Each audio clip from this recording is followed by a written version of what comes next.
سرور و اطمینان میں، ایمان و ایقان میں، اور فرائض کی پہچان اور اس کی ادائیگی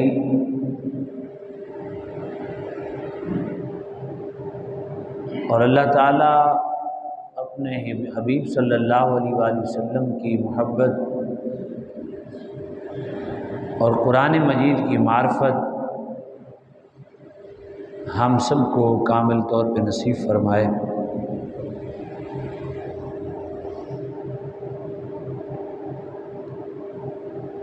ہمارے ہاں قریب میں آنے والے کچھ دن جسے ہم قربانی کہتے ہیں، ایک تعلیم، ایک تربیت، ایک سبق آمیز واقعہ کئی جہتوں سے ہمارے لیے ہماری زندگیوں کو پاک کرنے کا خوبصورت طریقہ اور سلیقہ ہے۔ دو باتیں آپ نے غزوہ احزاب سنا، ظاہر ہے وہ ایک طویل 20 دنوں کا عرصہ اور 24 گھنٹے وہاں رہنا، مختلف قسم کے واقعات، مختلف قسم کے امتحانات، اور پھر مختلف قسم کی قربانیاں، امام الانبیاء کے معجزات، یہ سارے کے سارے ہمارے لیے ایک پر نور زندگی کے لیے اور ہماری بخشش کے لیے ایک خوبصورت سامان ہے۔ اللہ رب العزت نے اسی طرح قرآن مجید پورا ہمارے لیے کامل ہدایت بنایا، مختلف طویل قصے بیان فرمائے، سچوں کے واقعات، انبیاء کے قصائص، قصے، ان کے واقعات اور ان پر امتحانات، پھر ان کی کامیابی اور ان کامیابیوں کے اسباب کہیں ظاہراً بیان کر دیے، کہیں حقیقتاً بیان کیے، کہیں اشارتاً بیان کیے۔ آج ہم نے دو چیزیں سیکھنی ہیں قرآن مجید سے ابراہیم علیہ السلام کی۔ ایک تو اسماعیل علیہ السلام کو جب وہ قربان کرنے لگے، ان کی تربیت کنہوں نے کی؟ اگرچہ نبی کے بیٹے ہیں لیکن باپ تو قریب ہی نہیں تھے، وہ تو دور رہتے تھے۔ اور دوسرا کعبہ شریف، کیونکہ حج بھی احباب پہنچے ہوئے ہیں، ان دنوں میں ہمارا ایک بہت بڑا فرض ادا ہوتا ہے۔ اہل ایمان اپنا اجتماع دکھاتے ہیں، اللہ کی بارگاہ میں توبہ استغفار کرنے کے لیے جاتے ہیں، رجوع کرنے کے لیے جاتے ہیں، معافی مانگنے کے لیے جاتے ہیں، اللہ کی فرما برداری کرنے کے لیے جاتے ہیں، ہر طرح کی تکلیف اور مصائب کو برداشت کر کے اللہ کی خوشنودی کو حاصل کرنے کے لیے جاتے ہیں۔ تو یہ ایک طویل سفر حج، یہ بھی ایک تربیت رکھتا ہے۔ اس گھر کو ابراہیم علیہ السلام نے آ کے تعمیر فرمایا۔ اتنا بڑا بلند و بالا کام آج جس گھر کا ہم حج کرتے ہیں، سب سے پہلے فرشتوں نے بنایا، پھر آدم علیہ السلام نے بنایا، پھر نوح علیہ السلام کے طوفان آنے پر نشانات ظاہری طور پہ ختم ہو گئے، ابراہیم علیہ السلام نے پھر اسے تعمیر فرمایا۔ اللہ نے نشانات بتائے، آپ نے اس کے اوپر گھر بنایا۔ اب بہت بڑا کام ہے۔ آج تک ہم بھی جاتے ہیں حاجی حج کرنے کے لیے، کیا مانگتے ہیں؟ ہم بھی عمرہ کرنے جاتے ہیں، وہاں جا کے کیا مانگتے ہیں؟ ہم نے دیکھنا ہے تعمیر کعبہ مکمل کر کے ابراہیم علیہ السلام نے کیا مانگا، کون سی چیز تھی جو انہوں نے مانگی۔ ظاہر اتنا بڑا کام ہے، اللہ جس کو اپنا کعبہ تعمیر کرنے کے لیے منتخب فرمائے، پھر نبوت بھی دے،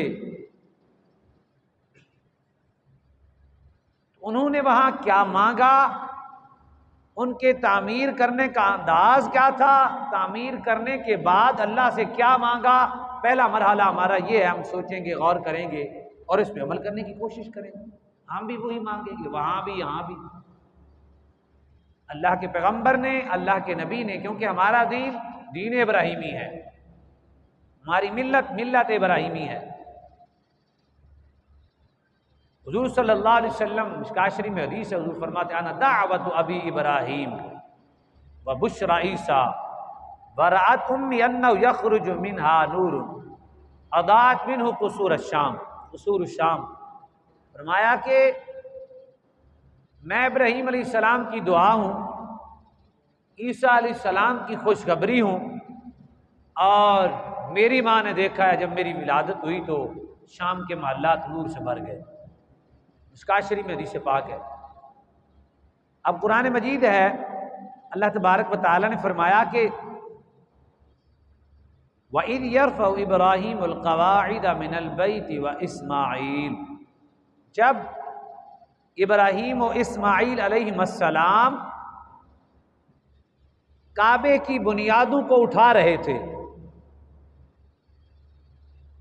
کعبے کی بنیادوں پر تعمیر کر رہے تھے، تو تعمیر کرتے ہوئے کیا کہہ رہے تھے؟ ربنا تقبل منا انک انت السمیع العلیم، اے اللہ تو ہم سے قبول فرما لے، تو سننے والا جاننے والا ہے۔ سب سے پہلے نیکی کرنا مشکل، پھر نیکی کر کے اسے بچانا مشکل۔ کہیں ریا آ گیا، نیکی ختم، تکبر آ گیا، نیکی ختم، کسی مومن مسلم کی تذلیل آ گئی، زجر و توبیہ آ گئی، مطلب کسی کو صدقہ دیا، اتنا بڑا اس پہ احسان کیا تو ختم۔ کسی کے ساتھ نیکی کی اور نیکی کرنے کے بعد اسے ایسے نوچا، نیکی ختم۔ ابراہیم علیہ السلام نے ہمیں سمجھایا، یہ قرآن ہمارے سامنے ہے، اللہ کا کلام، کلام مجید، مصحف پاک، فرقان حمید، برہان رشید، لا ریب، بے عیب، منبع رشد و ہدایت کتاب۔ ربنا تقبل منا انک انت السمیع العلیم، اے اللہ تو قبول کر لے، یہ تیرا گھر ہم تعمیر کریں تو اسے قبول کر لے۔ پتہ چلا نیک آدمی کو نیکی کے مقبولیت کی فکر ہوتی ہے، جیسے مالدار کو اپنے مال کی فکر ہوتی ہے کہ کہیں ضائع نہ ہو جائے، کبھی بینک میں رکھتا ہے، کبھی اسے مختلف ہیلے بہانے کر کے اسے سنبھالتا ہے کہ کہیں چور کو پتہ نہ چل جائے، آنے جانے والے کو بھی نہیں دکھاتا، جب گنتی کرتا ہے تو چھپا کے کرتا ہے، پیسے زیادہ ہیں کوئی دیکھ نہ لے، میرا مال نہ ضائع ہو جائے، آنے جانے والا نہ جانے کون کیسا بیٹھا ہے، ہر شخص سے محفوظ کرتا ہے، اس کو کوئی برا نہیں سمجھتا، کوئی بھی نہیں سمجھتا نا، ظاہر ہے اس کا مال ہے، حفاظت کرنی چاہیے، شرعاً جائز ہے، کرنا چاہیے، لیکن میرے بھائیوں سمجھنے والی بات یہ ہے کہ وہاں جو ہم نے سمجھنا ہے وہ یہ ہے، مال کچھ بھی نہیں ہے، نیکی اس سے بڑا مال ہے۔ حدیث پاک کی روح سے میں عرض کر دوں، میرے آقا کی حدیث ہے، جب دنیا سے جاتے ہیں تو بندے کی 3 چیزیں اس کے ساتھ چلتی ہیں، مفہوم حدیث ہے۔ ایک، اس کے ساتھ مال چلتا ہے، ایک رشتہ دار چلتا ہے، ایک اس کا اعمال چلتا ہے، عمل جاتے ہیں ساتھ۔ میرے آقا مولا صلی اللہ علیہ وسلم نے فرمایا، لحد میں قبر میں اترتے ہی مال بھی واپس، رشتہ دار و اقربا بھی، قبر میں صرف اعمال رہ جاتے ہیں۔ حفاظت کریں گے تو بچیں گے نا، پیسے کی حفاظت کرتے ہیں تو اعمال کی حفاظت کریں گے تو بچے گا۔ پھر حدیث پاک ہے، مفہوم حدیث ہے، میرے آپ کے اور میرے محبوب آقا ہمارے رسول امام الانبیاء پیغمبر خدا حبیب کبریا صلی اللہ علیہ وسلم، آپ فرماتے ہیں، پھر ایک نوجوان خوب روح خوبصورت انتہائی من بھانی شکل والا شخص قبر میں آ جائے گا۔ اسے کہے گا چھوڑ گئے نا تیرے سارے، نہیں رہا نا کوئی یہاں، چلے گئے نا مٹی ڈال کے، چاول کھا کے چلے جائیں گے، ہم روک روک کے تھک گئے ہیں، 3 دن اچھا کھانا نہیں پکانا چاہیے، لیکن اتنا اچھائی کرتے ہیں مرنے والے سے مرغا پکاتے ہیں، شریعت میں ناجائز ہے۔ 3 دن تک کسی کی مسلمان فوت ہوا ہے اس کے لیے عیادت ہے، 3 دن اچھا کھانا نہیں پکا سکتے آپ، ایک مسلمان دنیا سے چلا گیا ہے، نہیں رکتے، کہتے ہماری بےزتی ہے، یعنی مرنے پر کتنے بڑے خوش ہوئے کہ بہترین قسم کے کھانا پکا کے کھایا، خوش ہوئے، چلو ایک گیا، ظاہری طور پہ تو رو رہے ہیں، کھانے میں بڑے خوش ہیں، اعلیٰ قسم کا کھانا بنا کے کھاتے ہیں، بہترین قسم، یہ ہم نے نہیں بنایا، ساتھ والے نے، جس نے مرضی بنایا، 3 دن اچھا کھانا نہیں بنا سکتے، چلے گئے سب، ابھی جائیں گے مرغا شرغا کھائیں گے چلے جائیں، اچھے سی بریانی کھائیں گے، باتیں شاتیں کریں گے چلے جائیں گے، کہاں گئے وہ تیرے جن کی خاطر تو نے اللہ کو چھوڑا، رسول اللہ کو چھوڑا، وہ تو وہاں پکڑا جائے گا، لیکن وہ کہے گا سارے چلے گئے ہیں، میں آیا ہوں تیرے سہارا بن کے، اوہو کوئی بھی نہیں رہا، نہ باپ نہ بیٹا نہ بھائی نہ رشتہ دار نہ دوست، آپ کون ہیں؟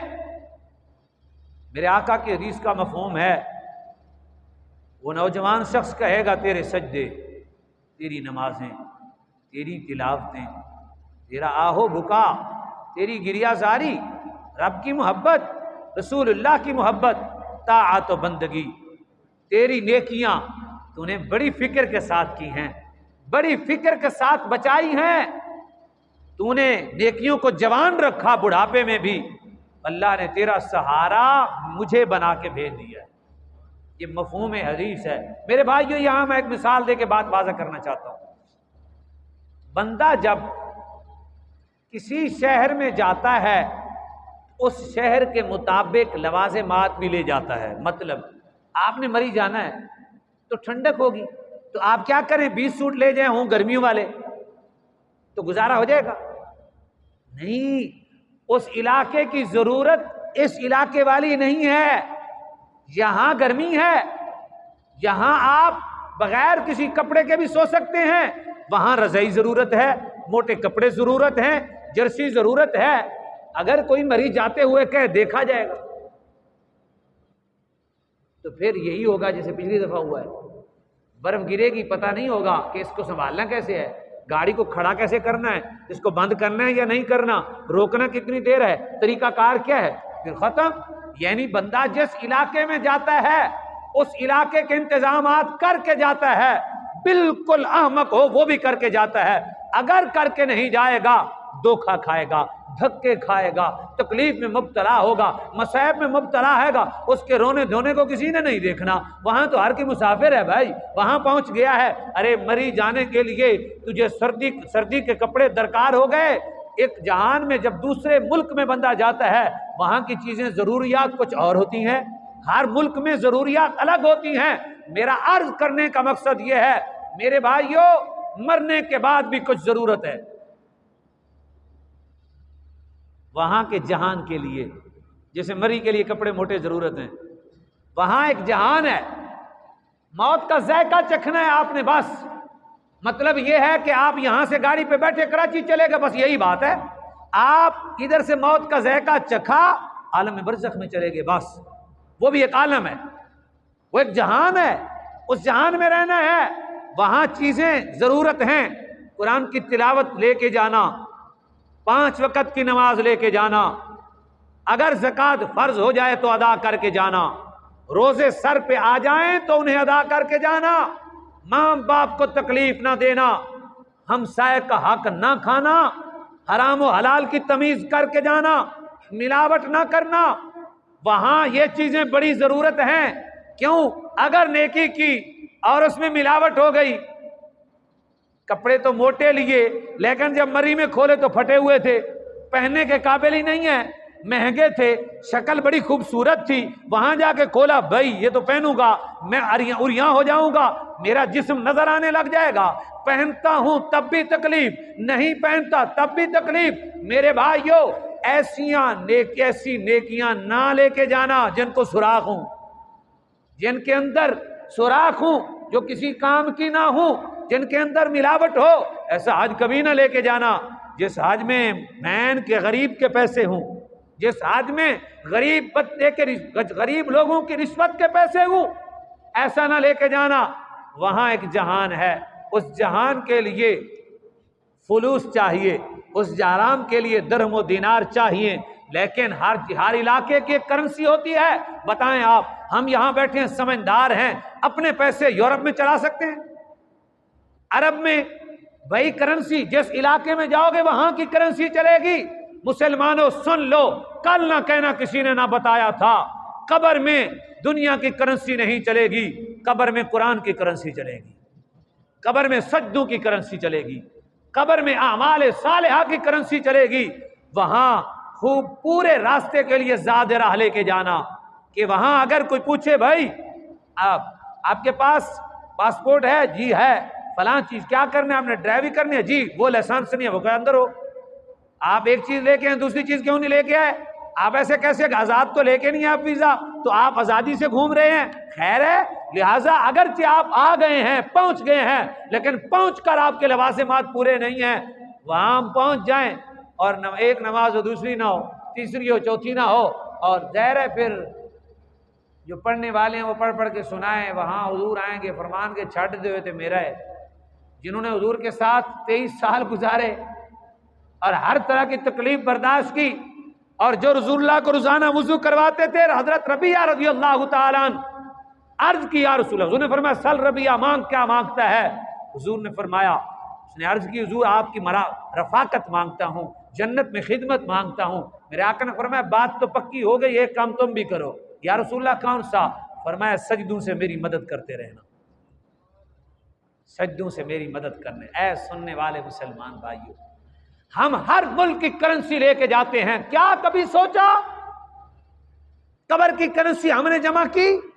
پڑھی نہ پڑھی ہم نماز پڑھتے ہیں، بات جو تو پڑھتے نہیں وہ تو چھوڑ دیں، وہ تو 99% نہیں پڑھتے نا۔ جو خوش نصیب پڑھتے ہیں نا، ان کے دل میں بھی اہمیت نہیں ہے۔ بعض احباب، سارے نہیں، کہ کتنا عام ہے میری نماز۔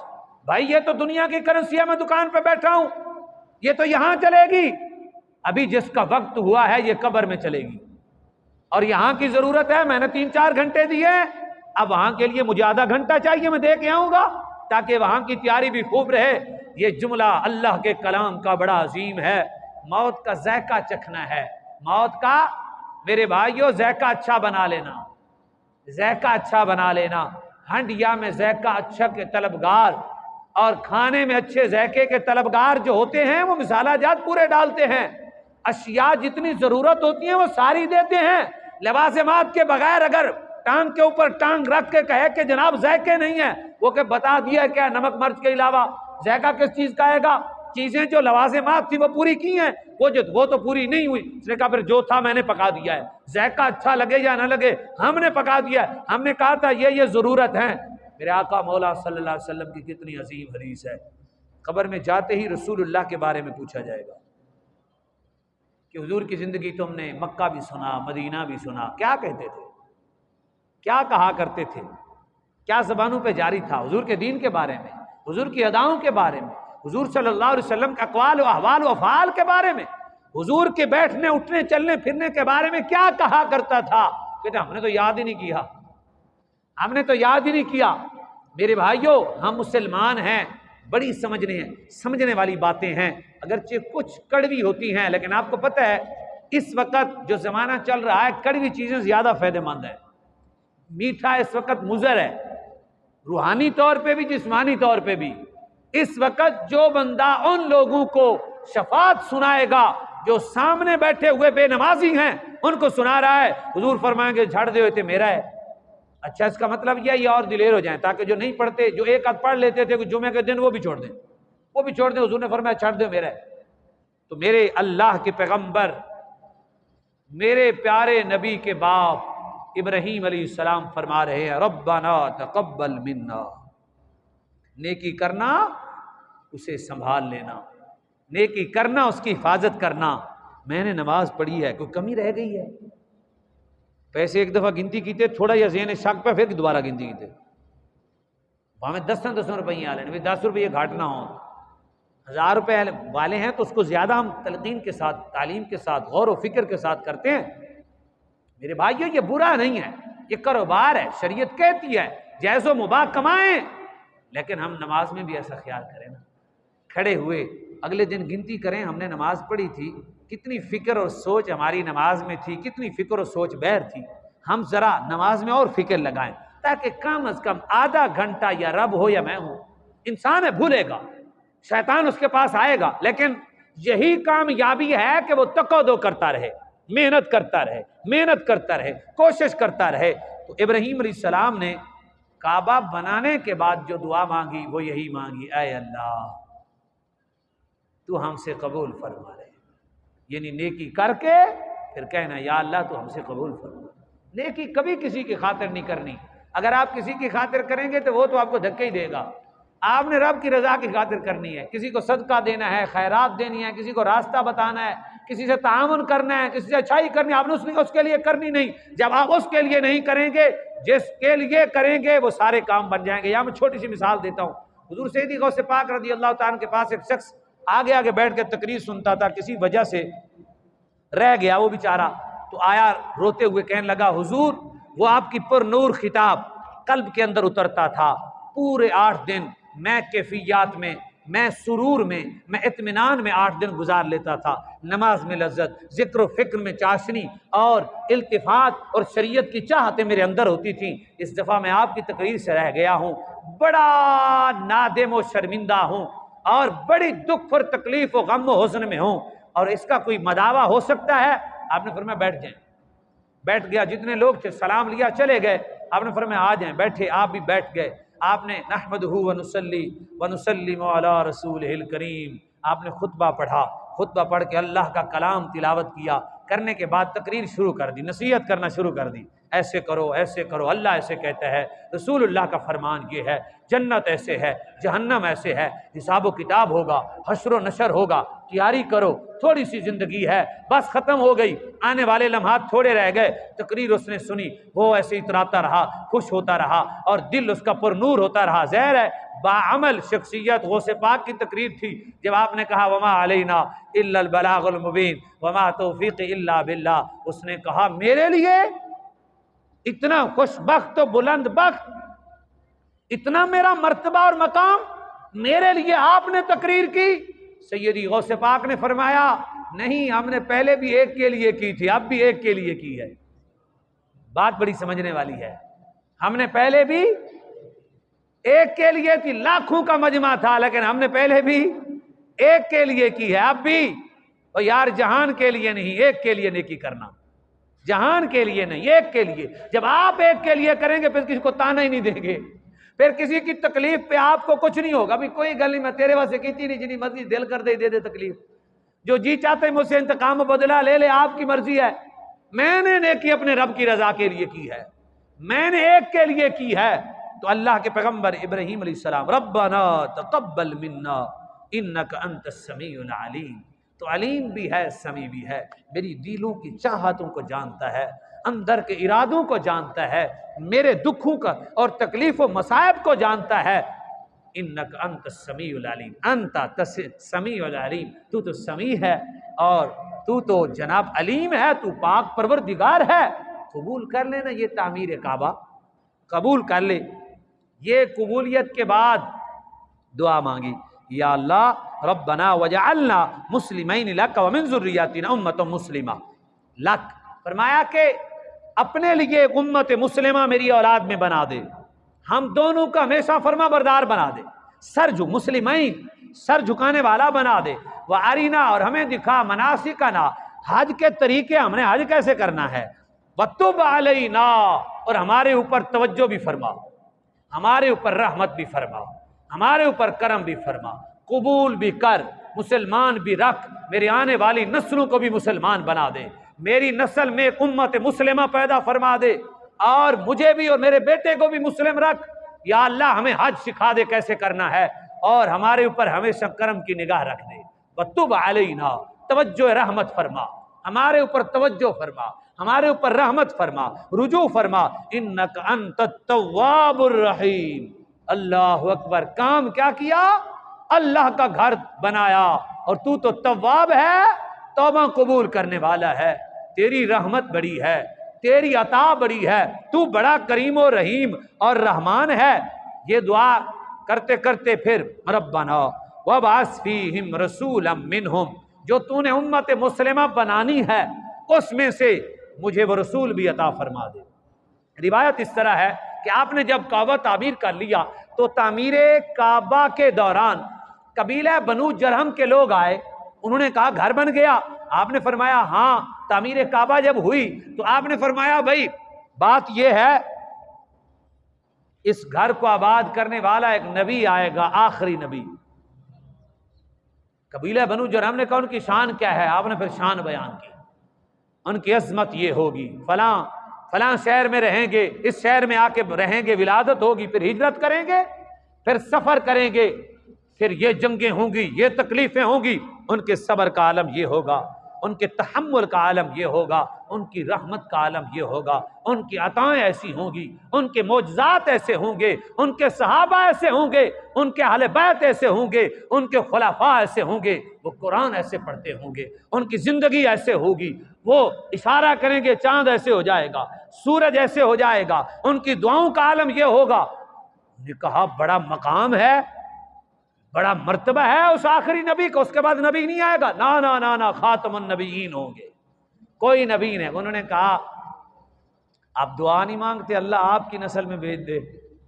آپ نے فرمایا وہ پہلے ہی میں نے سوچا ہوا ہے، رب کا گھر بنایا ہے تو مانگنا تو ہے نا، تو پھر رب کا گھر بنایا، آج رب بڑا خوش ہے، آج رب کے گھر میں کیا مانگنا ہے؟ رب کے گھر میں جا کے رب سے رب مانگنا ہے۔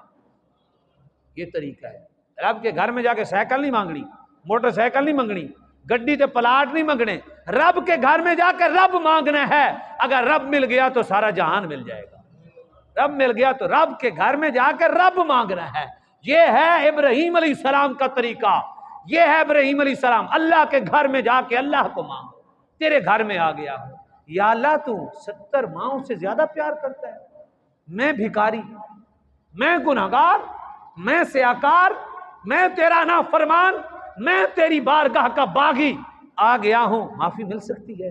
یا اللہ معاف کر دے، تو معافی کو بڑا پسند کرتا ہے، وہ تو بڑا کریم و رحیم و رحمان ہے۔